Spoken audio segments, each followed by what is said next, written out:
At just 14 years old, Aiden Fucci brutally stabbed 13-year-old Tristan Bailey 114 times. Brenda Spencer, at 16, carried out a deadly attack simply because she disliked Mondays. Tyler Hadley, at 17, murdered his parents, claiming he wanted to do something that had never been done before. The Bever brothers, driven by their obsession with serial killers, slaughtered their entire family. This is a list of some of the most feared kids in US prisons, each guilty of horrific crimes that ensured they would spend the rest of their lives behind bars. Aiden Fucci. Aiden Fucci was 14 years old when he murdered 13-year-old Tristan Bailey on Mother's Day, May 9, 2021, in St. Johns County, Florida, United States. A resident had found the body of Tristan Bailey near a retention pond at the end of Saddlestone Drive. She had suffered 114 stab wounds, 49 of which were defensive. Her body had the word karma written on the inside of her left ankle and a smiley face drawn on her right ankle. A residential surveillance camera recorded two people walking east on Saddlestone Drive, linking Aiden Fucci to the scene. After the interrogation, while in the back seat of a patrol car, Fucci took images and videos, posting them on Snapchat. In one picture, he captioned an image, "We're having fun in a cop car," he said. In another sickening post, he typed, "Hey guys, has anybody seen Tristan lately?" A police report revealed that Fucci often spoke of his fantasy of killing people. Around midnight on May 10th, police searched Fucci's house, finding a sheath matching the knife near Bailey's body and blood-stained clothing. Fucci was arrested for first-degree murder after further evidence, and witness accounts revealed he planned the crime, and his mother, Crystal Smith, was arrested for tampering with evidence. Fucci, charged as an adult, pleaded guilty to the first-degree murder of Bailey. On March 24, 2023, at the age of 16, he received a maximum life sentence. After serving 25 years, he will be eligible to apply for parole. If you found Fucci frightening, the next individual on our list will astonish you even more. Ethan Crumbley. On November 30th, 2021, 15-year-old Ethan Robert Crumbley stormed Oxford High School in Oxford Township, Michigan, armed with a 9mm semi-automatic handgun and killed 4 students, including a teacher. Surveillance footage showed Ethan Robert Crumbley entering and exiting a bathroom, after which he began firing in the hallway as students transitioned between classes. As students fled, Crumbley methodically walked down the hallway, shooting into classrooms and at anyone unable to escape. Due to the quick response of students and staff, he was unable to enter any classrooms. Students reported hearing a voice over the intercom, alerting them to an active shooter, prompting teachers to lock and barricade doors and cover windows. Some students initially mistook the loud banging sounds for something else, before realizing they were gunshots and quickly locking doors. At 12:51 p.m., police received the first of approximately 100 911 calls about the shooting and headed to the school. Within 2 or 3 minutes of the first responders' arrival, Crumbley was arrested, unharmed, by a deputy assigned as a school resource officer and a second deputy. Crumbley pleaded guilty to all charges in October 2022 and was sentenced in December 2023 to life imprisonment without the possibility of parole, plus an additional 24 years. He is currently incarcerated at Thumb Correctional Facility. Crumbley will never experience freedom again, just like the next individual on our list. The Bever brothers. Robert and Michael Bever are the perpetrators of the Broken Arrow murders, also known as the Bever Family Massacre, which occurred on July 22, 2015 in Broken Arrow, Oklahoma. They murdered their parents and 3 siblings. At around 11:30 p.m. on July 22, 2015, police were alerted to 709 Magnolia Court by a 911 call from 12-year-old Daniel Beaver, who reported his brother attacking the family. Screaming and commotion were heard before the line went dead. Dispatchers tracked the address and dispatched officers after failing to contact the father, David Beaver. Upon arrival, police forced their way into the house and found 13-year-old Crystal Beaver bleeding from multiple stab wounds. After pulling her out, they discovered Daniel Beaver and 4 others dead. 2-year-old Autumn Beaver was found alive and unharmed with Crystal inside the house. It was believed one of the brothers lured the victims by pretending he was under attack. Robert confessed to the familicide, revealing that he and his brother had planned the act for some time. They intended to commit a shooting spree outside the family, hoping to surpass the 1999 Columbine High School massacre and the 2012 Aurora Theater shooting. The brothers were arrested and charged with 5 counts of first-degree murder and 1 count of assault and battery with intent to murder. They were sentenced to life in prison without the possibility of parole. They are currently held at Joseph Harp Correctional Center in Lexington. Similar to the Bever brothers, the next individual on our list single-handedly committed a familicide. Nehemiah Griego. On January 19, 2013, 15-year-old Nehemiah Griego claimed the lives of 5 members of the Griego family, his parents and 3 younger siblings in South Valley, New Mexico. He first shot his mother twice in the face around midnight with a .22 rifle. When his younger brother Zephaniah woke up, Griego told him he had shot their mother and then shot Zephaniah once in the head with the same rifle. He then went into the bedroom shared by his 2 younger sisters, who were crying, and fatally shot each of them in the head. Griego waited for his father to return home from his shift at a homeless shelter and shot him 4 times around 5 a.m. He then drove to church with 2 rifles in the van and told his 12-year-old girlfriend that his family had been killed in an accident. When the pastor learned something was wrong with Griego's father, Griego stated that his family was dead, prompting the pastor and a retired homicide detective to drive him back to the house, but the detective called 911, sensing something was wrong. At age 15, Griego, classified as a minor at the time of the crime, pleaded guilty in October 2015 to 2 counts of second-degree murder and 3 counts of child abuse resulting in death. Initially deemed amenable to juvenile treatment, Griego was ultimately sentenced in August 2019 to 3 concurrent life sentences plus 7 additional years to be served in the Lee County Correctional Center with eligibility for parole after 30 years. Unlike Griego, the next kid on our list didn't plan on serving his life in prison. T.J. Lane.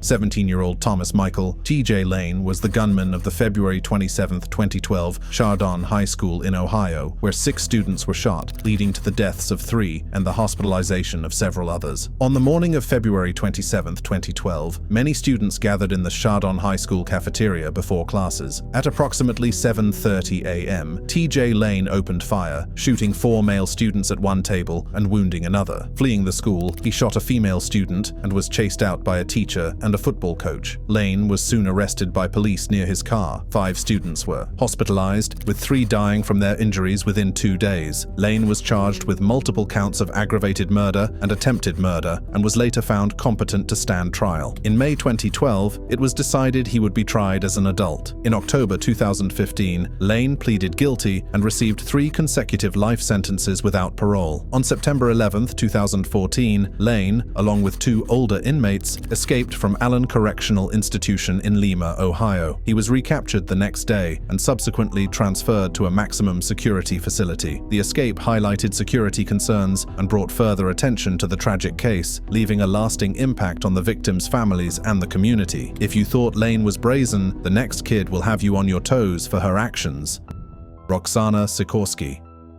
On October 17, 2024, 15 years old Roxana plotted to kill her adoptive parents and stabbed her brother in the throat. Roxana, initially an ideal child, began acting out during adolescence and was diagnosed with attention deficit disorder and post-traumatic stress disorder. Her behavior worsened after meeting Rivera on Facebook, leading to her running away and being found at his house. Her parents filed a statutory rape complaint against Rivera, which then was pending investigation. The reason he wanted her to murder her family is the family was pursuing rape charges, disclosed Leslie Posner, Roxana's lawyer. On the night of October 17th, Rivera allegedly waited outside the family's Plymouth Township home around 2 a.m. and texted his underage girlfriend instructions. The teen stabbed 12-year-old Lucas in the throat and attempted to stab her sister before fleeing. She was found at Rivera's Detroit home and told police they planned to marry. Rivera was arrested, and so was Roxana. Prosecutors decided to charge Roxana as an adult due to the cold-blooded nature of the crime. Her parents chose to stay by her side, arguing that she suffered from mental illness and was influenced by 23-year-old Michael Rivera. Despite her tearful apology in court, Roxana Sikorsky was sentenced to up to 20 years in prison for her crimes. Roxana's actions were driven by infatuation, but what's the story behind the next kid on our list?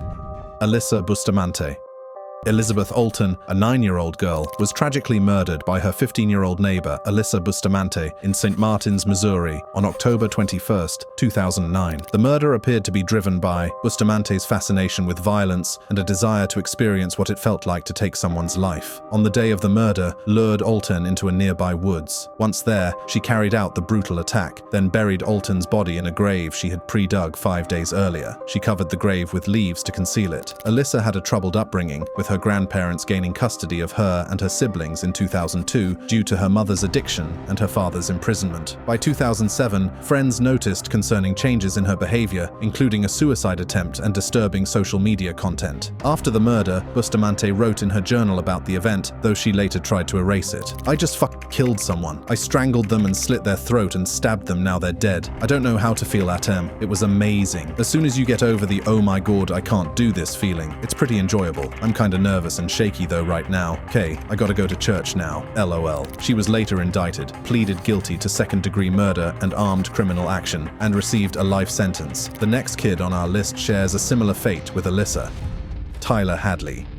On July 16, 2011, in Port St. Lucie, Florida, 17-year-old Tyler Hadley murdered his parents, Blake Hadley and Mary Jo Hadley. A few weeks before the murders, Tyler told a friend he wanted to throw a big party after committing parricide, claiming it had never been done before. Shortly after noon, Tyler posted on his Facebook wall, "Party at my crib tonight, maybe." After Tyler's parents returned home, he hid their phones and locked their black Labrador in a closet. Around 5 p.m. on July 16, 2011, Tyler took 3 ecstasy pills and attacked his mother, Mary Jo, with a claw hammer. Hearing her screams, his father, Blake, rushed out and was also fatally attacked by Tyler. He then dragged their bodies into the master bedroom and spent 3 hours cleaning up. Tyler funded his party with his deceased parents' credit cards. Around 60 people attended, and some noticed a strange smell. During the party, Tyler confessed to his friend, Michael Mandel, who later discovered the bodies but stayed at the party for hours before reporting the crime. Tyler was arrested early the next morning after news of the crime spread. 3 years later, Tyler Hadley was convicted of the murders and sentenced to life in prison. He is currently serving his sentence at Gulf Correctional Institution. The next child on our list was so terrifying that his actions led to a change in the law.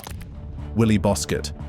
William James Bosket Jr., born December 9, 1962, is an American convicted murderer whose extensive criminal activities as a minor prompted New York State to change its laws, allowing juveniles as young as 13 to be tried as adults for murder and subject to the same penalties. On March 19, 1978, 15-year-old Bosket shot and killed Noel Perez on a New York City subway train. 8 days later, he and an accomplice killed Moises Perez in another attempted robbery. They also shot a transit employee and committed 2 other armed robberies. Bosket was tried in family court, pleaded guilty, and was sentenced to a maximum of 5 years in the Goshen Youth Facility, the longest sentence allowed by law at the time. A year into his sentence for 2 murders, Bosket escaped from the youth facility but was caught after 2 hours. Tried as an adult for the escape, he was sentenced to 4 years in state prison. He was released in 1983, but 100 days later was arrested for robbery and assault, and subsequently assaulted court officers while awaiting trial, leading to a 7-year prison sentence. Despite being acquitted of court officer assaults and avoiding a 25 to life sentence under New York's habitual offender law, Bosket continued his violent behavior in prison, leading to multiple convictions. By 1989, he had received 3 25 years to life sentences for assaulting and stabbing correction officers. If you thought that was all, the next kid on our list will keep your mouth hanging. Paris Bennett. On February 4, 2007, 13-year-old Paris Lee Bennett murdered his 4-year-old sister, Ella Bennett, in Abilene, Texas, by stabbing her 17 times. Paris's motive was his resentment towards their mother, Charity Bennett, believing that taking away one of her children would cause her the most emotional pain. Charity Bennett, mother of Paris, and Ella Bennett, is the daughter of Kyla Claire Bennett, who was controversially acquitted of conspiring to murder her husband. Charity struggled with drug addiction, which worsened shortly before Paris murdered Ella. Paris had shown violent tendencies from a young age and manipulated a babysitter to leave the house on February 4, 2007, before stabbing Ella 17 times. He called a friend and then 911, pretending to be insane. Paris was charged with capital murder in juvenile court, pleaded guilty, and was sentenced to 40 years in prison with the possibility of parole after 20 years. Diagnosed as a psychopath, he will be eligible for parole in February 2027. Paris's actions were terrifying, as were those of the next kid on our list. Joshua Phillips. Joshua Earl Patrick Phillips was 14 when killed his 8-year-old friend and neighbor, Madeline Ray Clifton, in November 1998. On the day of the murder, Phillips was home alone when his neighbor, Madeline Clifton, came over to play baseball. During the game, Phillips accidentally hit Clifton in the eye with the ball, causing her to bleed and scream. Panicking, Phillips dragged her into his house, hit her with a baseball bat, and hid her under his bed. Later, discovering she was still alive, he cut her throat and stabbed her in the chest, killing her. Clifton's disappearance was reported, and Phillips participated in the search for 6 days. On November 10th, his mother found Clifton's body in his room, leading to Phillips's arrest and confession. Prosecutors disputed parts of his story, suggesting a possible sexual motive, though no evidence of assault was found. Phillips was tried as an adult. His lawyer called no witnesses for the defense, leading to a quick conviction of first-degree murder and a life sentence without parole, as he was ineligible for the death penalty due to his age. He is currently incarcerated at the Cross City Correctional Institution. Philip, and the next person on our list, committed murders for the most trivial reasons. Brenda Spencer. On January 29, 1979, 16-year-old Brenda Spencer, who lived across the street from Grover Cleveland Elementary School in San Diego, California, opened fire on the school. The principal and a custodian were killed, while 8 children and a police officer, Robert Robb, were injured. On the morning of January 29, 1979, Brenda Spencer began shooting from her house at children, waiting for Principal Burton Ragg to open the gates to Grover Cleveland Elementary. She injured 8 children, starting with 9-year-old Cam Miller, and killed Principal Ragg and custodian Mike Suchar. Police officer Robert Robb was also wounded. Further casualties were prevented when police moved a garbage truck to block her line of fire. After firing 36 shots, Spencer barricaded herself in her home for several hours. During this time, was asked why she committed the crime, and this was her response: "I don't like Mondays. This livens up the day." She eventually surrendered after being promised a Burger King meal. Charged as an adult, she pleaded guilty to 2 counts of murder and assault with a deadly weapon, receiving a life sentence with a chance of parole after 25 years. As of 2025, she remains in prison. Spencer can be described as wicked, just like the next kid on our list. Evan Miller. At 14 years old, Miller brutally killed Cole Cannon in July 2003 in 5 Points, Lawrence County. Miller and Colby Smith planned to get Cannon, a 52-year-old neighbor, drunk and rob him. Miller and Smith stole baseball cards and $350 from Cannon, then beat him with a baseball bat and set his mobile home on fire. Tried as an adult, Miller has served 14 years in state prison. During the murder, Miller told Cannon, "Cole, I am God. I've come to take your life." After the incident, Miller became the youngest person in Alabama to be sentenced to life without parole and soon asked the judge to reconsider the ruling. A 2012 U.S. Supreme Court case from Alabama questioned whether sentencing a 14-year-old to life without parole is cruel and unusual punishment, violating the 8th and 14th Amendments. The Supreme Court ruled that Miller and others convicted of capital murder as juveniles must be resentenced, allowing inmates across the nation to have their cases reconsidered. In 2021, Miller's sentence was reaffirmed. In resentencing him to life without parole, the judge considered Miller's exposure to violence, a history of abuse for him and his siblings, his drug use, and his mental health issues, including multiple suicide attempts from as early as age 5 or 6. If you thought that was the peak, the next kid on our list will shock you even more. Anissa Weier and Morgan Geyser. On May 31, 2014, in Waukesha, Wisconsin, 12-year-olds Anissa Weier and Morgan Geyser lured their friend Peyton Leutner into a wooded area and stabbed her 19 times to appease the fictional character Slender Man. The attack took place during a game of hide-and-seek in Davids Park. Weier and Geyser pinned down Leutner and inflicted severe wounds, 2 of which were to major organs. After the attack, they told Leutner to lie down while they pretended to seek help, but she managed to drag herself to a nearby road where a cyclist found her and called emergency services. Surgeons operated for 6 hours to repair the critical injuries. 5 hours later, Weier and Geyser were apprehended by police near Steinhaffel's furniture store about 4.9 miles from the attack site. They were carrying the knife used in the stabbing and claimed they were traveling to meet Slender Man in the Nicolet National Forest. During interrogations, Geyser showed no empathy, while Weier expressed guilt, both stating the attack was to appease Slender Man. Leutner left the hospital 7 days after the attack and returned to school in September 2014. Weier and Geyser were found not guilty by reason of mental disease. Weier received a sentence of 25 years to life, while Geyser was sentenced to 40 years to life. Similar to these children, the actions of the next kid on our list was influenced by external factors. Christopher Pittman. Kristen Avery Pittman, born Christopher Frank Pittman on April 9, 1989, is a convicted child murderer. At the age of 12, she killed her grandparents, Joe and Joy Pittman, on November 28, 2001. The case gained national attention due to her young age and her defense that the antidepressant Zoloft influenced her actions. Pittman had an argument on the school bus, choked a fellow student, and later disturbed someone playing piano in her church. On the night of November 28, 2001, after being paddled by her grandfather for attempting to leave her room, room, Pittman went into her grandparents' bedroom and murdered them with their own shotgun, which she had been taught to use. After the murders, she set fire to the house using a candle and papers. Pittman took her grandparents' car, their guns, her dog, and $33 and left. She was picked up after getting stuck 2 counties away. Before confessing, she claimed a large black male had kidnapped her after murdering her grandparents and setting fire to their house. When she ultimately confessed, she proclaimed that her grandparents deserved what they got. Pittman's father testified that the incident occurred 2 days after Kristen's Zoloft dosage had been doubled. Pittman received a sentence of 30 years to life in prison. Pittman might have escaped life, and so did the next kid on our list, Eric Smith.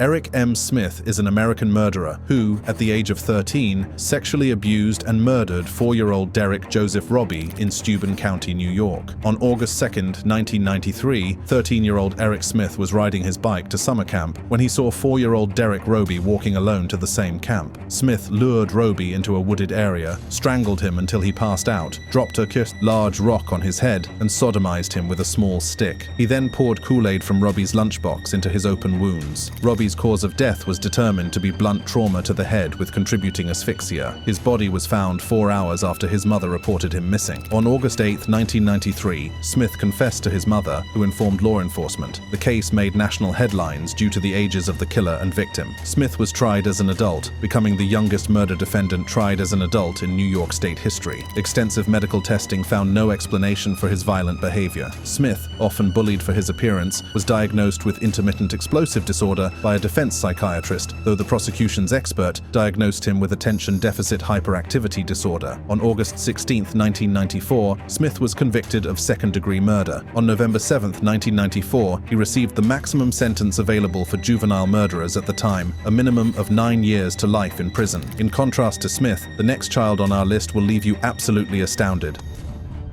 Lyle and Eric Menendez. Joseph Lyle Menendez, born January 10, 1968, and Eric Galen Menendez, born November 27, 1970, known as the Menendez brothers, are American siblings convicted of the 1989 murders of their parents, Jose and Mary Louise Kitty Menendez, at their home in Beverly Hills. On August 18, 1989, Lyle and Eric Menendez attempted to buy handguns, but ended up purchasing Mossberg 12-gauge shotguns due to issues with Lyle's driver's license and a waiting period. On August 20, 1989, they entered the den of their Beverly Hills mansion, where their parents, Jose and Kitty, were watching a movie. They shot Jose 6 times and Kitty 10 times, reloading to deliver the fatal shot to her face. After the murders, they disposed of their blood-stained clothes and buried the shotguns. They attempted to create an alibi by going to a movie theater and then a festival. Upon returning home, Lyle called 911, claiming to have discovered their parents' bodies. The police did not test them for gunshot residue, and the brothers falsely claimed they were elsewhere during the killings. The crime scene was described as extremely brutal, with blood and brain matter splattered throughout the room. Lyle and Eric Menendez were charged with 2 counts of first-degree murder with special circumstances for lying in wait, making them eligible for the death penalty and conspiracy to murder. In their first trial, the juries were unable to reach a verdict, resulting in mistrials. In a second trial, they were convicted of first-degree murder and sentenced to life imprisonment without the possibility of parole. While the Menendez brothers were terrible, the next kid on our list is downright terrifying. Barry Dale Lukaitis. On February 2, 1996, 14-year-old Barry Dale Lukaitis killed his algebra teacher and 2 students at Frontier Middle School in Moses Lake, Washington. He then held his classmates hostage until a gym coach subdued him. On the day of the shooting, Lukaitis dressed as a Wild West-style gunslinger, wearing a black duster and armed with a .30 caliber hunting rifle and 2 handguns belonging to his father. He walked to his school and entered his algebra classroom during 5th period, where he opened fire, killing 2 students, Arnold Fritz and Manuel Vela Jr., and critically injuring another student, Natalie Hintz. Lukaitis then fatally shot his algebra teacher, Leona Kairas. Teacher and coach John Lane entered the classroom upon hearing the gunshots and found Lukaitis holding his classmates hostage. Lane volunteered as a hostage, but then grabbed the weapon from Lukaitis and wrestled him to the ground, assisting in the evacuation of students until police arrived. Dozens of rifle casings were found on the classroom floor. In June 1996, the Court of Appeals at Spokane was to decide whether 15-year-old Barry Lukaitis should be tried as an adult or juvenile. On September 24, 1997, he was convicted of multiple charges, including first-degree murder, and sentenced to 2 life terms plus 205 years without parole. In 2017, he was resentenced to 189 years in prison following a Supreme Court ruling on juvenile life terms. The previous stories so far were unsettling, but the next one will make you question everything. Craig Price. Craig Chandler Price, born October 11, 1973, is an American serial killer who committed his crimes in Warwick, Rhode Island, between the ages of 13 and 15. He was arrested in 1989 for 4 murders, a woman and her 2 daughters that year, and another woman 2 years earlier. Price's first murder occurred on July 27, 1987, when he broke into a nearby home and stabbed 27-year-old Rebecca Spencer 58 times. 2 years later, at age 15, Price murdered 3 more neighbors on September 1st, 1989. High on marijuana and LSD, he stabbed 39-year-old Joan Heaton 57 times, her 10-year-old daughter Jennifer 62 times, and inflicted 30 stab wounds on her 7-year-old daughter Melissa. Price calmly confessed to his crimes after being discovered. Arrested a month before his 16th birthday, he was tried and convicted as a minor. By law, he would be released when he turned 21, and his criminal records would be sealed till then. Price bragged that he would make history upon release. Craig Price was denied parole in March 2009, and his release date was set for May 2020. In Florida, he was involved in a prison fight in 2009, leading to a correctional officer being stabbed by a handmade shiv. In 2017, he was accused of stabbing fellow inmate Joshua Davis, resulting in a 25-year sentence in 2019. He is currently incarcerated at Union Correctional Institution in Rayford, Florida. If you thought Price was shocking, The Last Kid is even more disturbing. Lionel Tate. Lionel Alexander Tate, born January 30, 1987, was convicted of first-degree murder for the 1999 battering death of 6-year-old Tiffany Unick in Broward County, Florida, while imitating professional wrestling moves. On July 28, 1999, Tate was left alone with his cousin, Tiffany Unick, who was being babysat by Tate's mother, Kathleen Grossett Tate. While the children were downstairs playing and watching WWF SmackDown, Tate's mother called for them to be quiet. About 45 minutes later, Tate informed his mother that Tiffany was not breathing. Her legs, feet, and neck had severe bruises, comparable to those from a speeding car. Tate was sentenced to life imprisonment. Under Florida statutes, the jury had to convict Tate of first-degree murder, even if they did not believe he intended to kill or injure anyone, as child abuse includes any intentional act that could result in physical injury. Critics argued that convicting preteen children without proving intent was unacceptable, and Tate's sentence led to criticism of Florida's juvenile justice system. In January 2004, a state appeals court overturned Tate's conviction due to his mental competency not being evaluated before trial, leading to his release on 1 year's house arrest and 10 years probation. On May 23, 2005, Lionel Tate was charged with armed burglary, battery, armed robbery, and violating probation. He accepted a plea bargain in March 2006 and was sentenced to 30 years in prison for violating probation. In February 2008, Tate pled no contest to the robbery and received an additional 10-year sentence to be served concurrently with his 30-year term. He is currently imprisoned at the Hamilton Correctional Institution Annex. Thanks for watching. If you found this video shocking and thrilling, be sure to check out other similar and amazing videos on the screen. I'll see you in the next video.